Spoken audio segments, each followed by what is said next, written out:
a lot of people don't realize you wasn't even in Colors. No. Oh, who didn't realize that? There's a lot of people who would swear that Ice-T was in Colors. Yo, I loved you in Colors. I'm like, not in.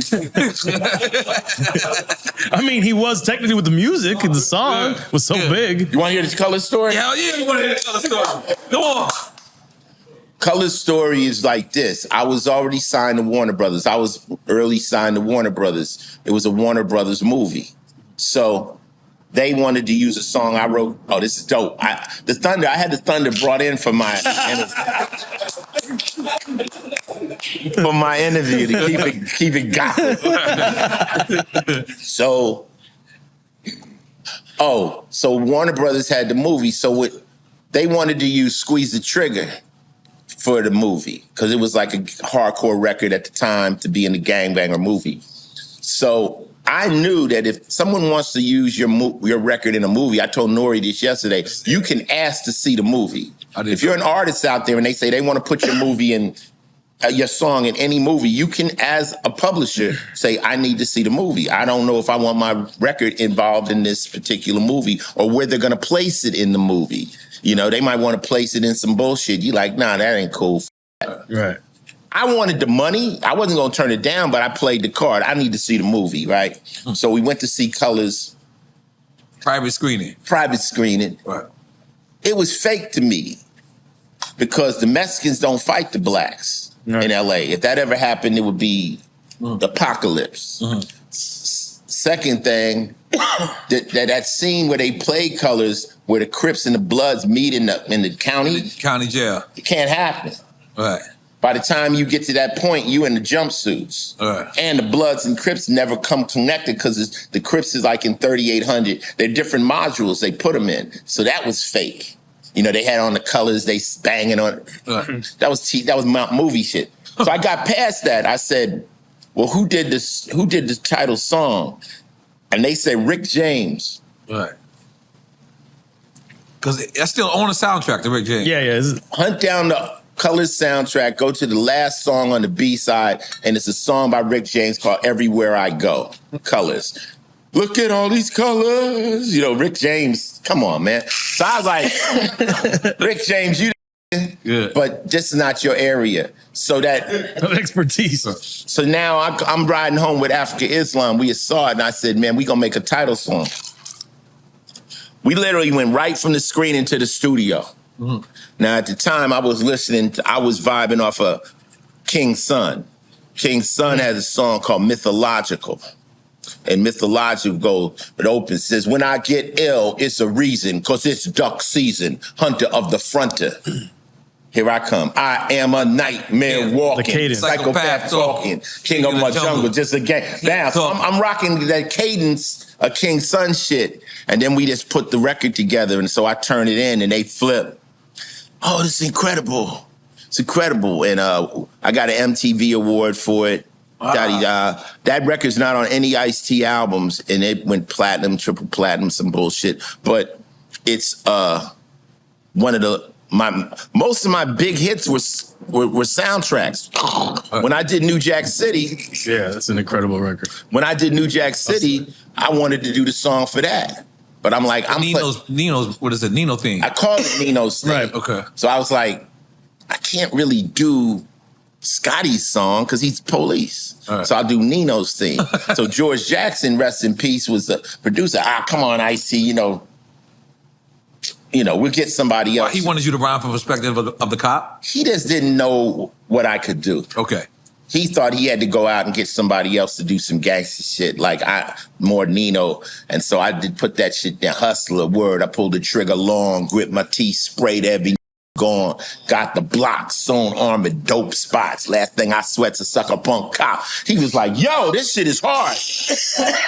So we put the Hustler, that was #1 on that album. All right. That album went super platinum. All right. So yeah, I got a lot of record sales away from my actual albums. Are we gonna take another sip to that? Come on. Yeah. Come on, guys. Come on. We was talking yesterday, and you said that how at that time you was frowned upon to join a TV show. You was looked at like a Will Smith or like Like you was looking like you was selling out at that time. Look, dude, everything I done, it seemed weird to the street. Like when I started rapping, like you a rapper? Right. Like you rapping? Like getting money. We out here doing our shit, you know? You rapping? Like it was whack. Right. Till they all went to prison and came home, and now they work for me. Right. You know? Right. You know, but at the time, like, you better come get this money. Stop playing with rap. Rap. It's like we was whack. Like, they dance. You don't dance. Like, you know what I'm saying? Because you was a B-boy. You was out there.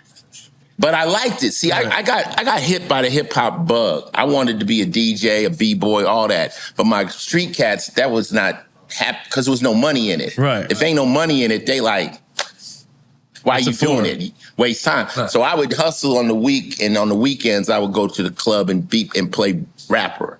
But as far as being an actor, of course, when I started acting, no one had acted yet. Nobody. Will Smith, nobody. Pac, nobody. I was the first rapper to take on a dramatic role. And what role was that? My very first role has to be New Jack City. Wow. That was the first time, because you had Tougher Than Leather. Correct me if I'm wrong. Yeah. You had Tougher Than Leather. You had Beat Street. Breaking. You had Crush Groove. But at that time, the rappers were playing rap. Themselves. They weren't really acting. Right. So I had to play a cop, and that was a trip too, because that was the year I dropped the original Gangster album. I was terrified. I thought I was committing career. Wow. Yeah. But you know, I took the chance. I told you that story. I got pressed. Like I used to get my hair done, right? You know, remember I used to have the perm. My shit was more wavy than the ships in the Navy. Yeah. Because as a player, you have to outmatch. You gotta look better than a.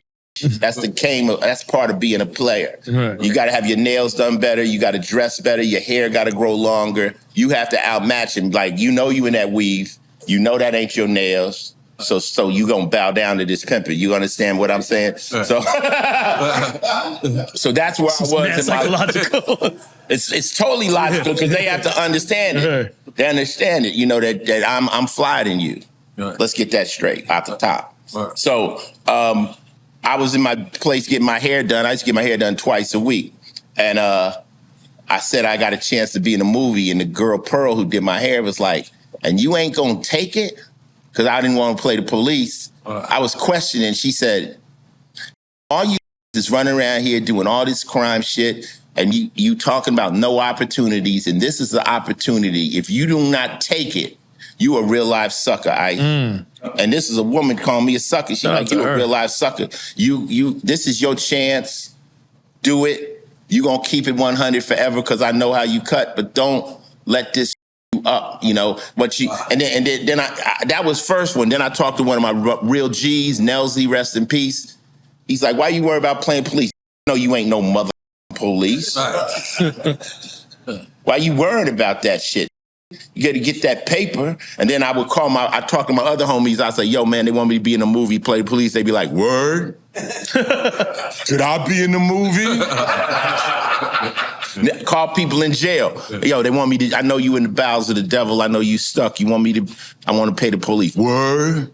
If I was home, could I be in the movie? You know? Right. So everybody said, go do it, do it, do it. I did New Jack City, you know? And that was my first movie. And in show business, if the movie you're in makes money, you'll be in another movie. Right. Right. And then you did New York Undercover, right? See, New York Undercover is another story where I was at my house in Hollywood Hills. At this time, I I'd elevated out the hood. I'm in the hills. You ever see MTV Cribs? Yeah. Where you open the shit up? Yeah, the house with the brains blown out. Yeah. Who had a convertible house? Stop it. Stop it. DJ Khaled ain't even still got a convertible house. Take some champagne. Take a sip of champagne, goddammit. They got a convertible house. Stop it. Goddamn. Go ahead. Let's get to the convertible house. Go ahead. Yeah, this is some good shit. Yeah, this is good shit. Ace of Spades, baby. I've tasted champagnes before. I know Dom is nice. A good champagne, when it gets in your mouth, it evaporates. Right, exactly. If you taking whack champagne, it tastes like you drinking 7-Up. Right. Like it's like Right. all right, anyway. Convertible house. I'm at the convertible house, Fab Five Freddy's at the crib. One of my OGs. Shout out to Fab Five. Fab Five from Eat 'em Wild on Drink Style. Champs. Yes, Yeah. right. He was there. Right. He's a day one hip hop. Yeah. Right, yeah, of course. Certain people are day one. So he's talking to me about my house. He's telling me I should turn my living room into a planetarium like in the back. Shit. And so I could have stars up there so we could show the constellations. Can't make this shit up. Freddie gonna laugh. So Andre Harrell hits him up, rest in peace. Andre Harrell's like, you at Ice's crib? Tell Ice to come be on New York Undercover. So I told Andre, F that. I said, that's a ripoff of New Jack City. In case you haven't checked, I'm doing movies right now. I don't do TV. So I'm on my bullshit, right? Because I was doing a movie with Keanu Reeves and shit. I was like, I'm up in the hills. I was a little bit full of myself at that point. Right. Really coming to Andre, because I knew Andre from Jekyll and Hyde days. Right. Oh, come on, Ice. Oh, you too big now? That's what black people do. Yeah. You too big now? You can't f us? I said, all right, give me a bad guy role and I'll do it. And I did Danny Up. Then I did one episode and Dick Wolf basically said, I don't want to kill Ice. Will he do 2 more You're episodes? supposed to die in the first episode. And that's when I came back. I shot Malik Yoba's girl, Right. cut fingers off. They let me wild out. Right. 2 episodes. And that was my first working with Dick Wolf. And after that, I did Swift Justice, one of his shows. Then I did Law and Order Exiled. Then I did, I had my own show, Players, which is on for a season. And then I got called to do SVU, which was only supposed to be a 4-episode arc. And I went on there for 4 episodes. I've been on there 25 So it started years. from New York Undercover. Yeah. Wow. Dick Wolf is the producer of all those shows. That's incredible. Dick Wolf has 9 shows in prime time right now. 9 shows. He has Law and Order, SVU, Organized Crime. He has FBI Most Wanted, FBI International, Chicago PD, Chicago Med, Chicago. 9 shows in prime time. Yeah, he's not to be. And his checks clear. Never been late on a payment. Nothing. The man is the real deal.